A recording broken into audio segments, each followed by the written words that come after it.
أعوذ بالله من الشيطان الرجيم قال رب اشرح لي صدري ويسر لي أمري واحلل عقدة من لساني يفقهوا قولي السلام عليكم ورحمة الله। শাহরুখ খান এবং সালমান খানের তাওবার দরজা কি বন্ধ হয়ে গেছে? অনেকে প্রশ্ন করে থাকেন। কোরআনের দৃষ্টিতে আমরা জানব কোন লোকদের তাওবার দরজা বন্ধ হয়ে থাকে, কোন লোকদের তাওবা কবুল করা হয় না, আর কোন লোকেরা তাওবা করলেও গুনাহ মাফ হয় না। কোরআনের 4 নম্বর সূরা আন-নিসা এর আয়াত 17 এবং 18-তে আমরা যদি দেখি, এখানে আল্লাহ রাব্বুল আলামিন বলছেন, ইন্নামা তাওবাতু আলাল্লাহি লিল্লাযিনা ইয়ামালুনা সুআ বিজাহালাতিন সুম্মা ইয়াতুবুনা মিন করিবিন ফাউলাইকা ইয়াতুবুল্লাহু আলাইহিম ওয়া কানা আল্লাহু আলিমান হাকীমা। ওয়ালাইসাতি তাওবাতু লিল্লাযিনা ইয়ামালুনা সাইয়্যাত হাত্তা ইযা হাদারা আহাদাহুমুল মাউত ক্বালা ইন্নী তুবতু আন ওয়ালাল্লাযিনা ইয়ামুতুনা ওয়া হুম কুফার উলাইকা আ'তাদনা লাহুম আযাবান আলীমা।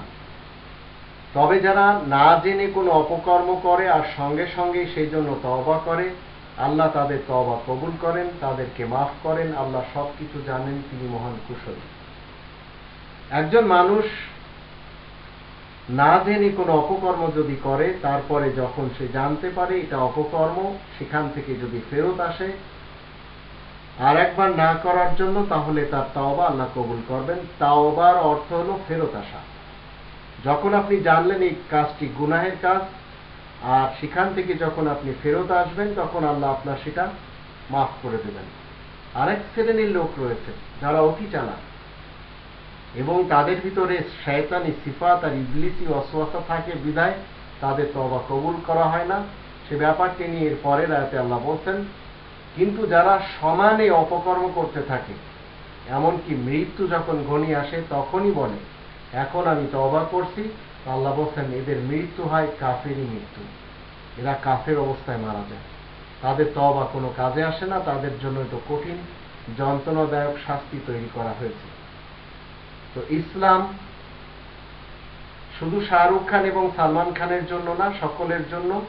একজন মানুষ যখন জানবে যে সে গুনাহের কাজ করছে, ওই সময় যদি ফেরত আসে, তাহলে তার তওবা কবুল করা হবে। আর জানা অবস্থায় যদি সে সমানে গুনাহের কাজ করতে থাকে, তাহলে তার তওবা কবুল করা হবে না।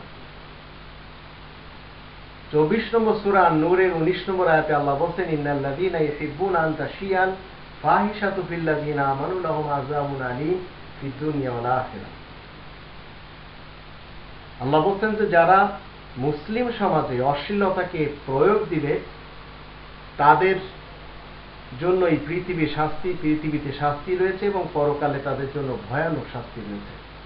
তো আপনাকে এবং আমাকে এমন কোনো কাজ করলে চলবে না যে কাজের কারণে মুসলিম সমাজের ক্ষতি হবে, অশ্লীলতা প্রয়োগ পাবে, তাহলে আপনার আর রক্ষা নেই, আপনি যেই হন না কেন।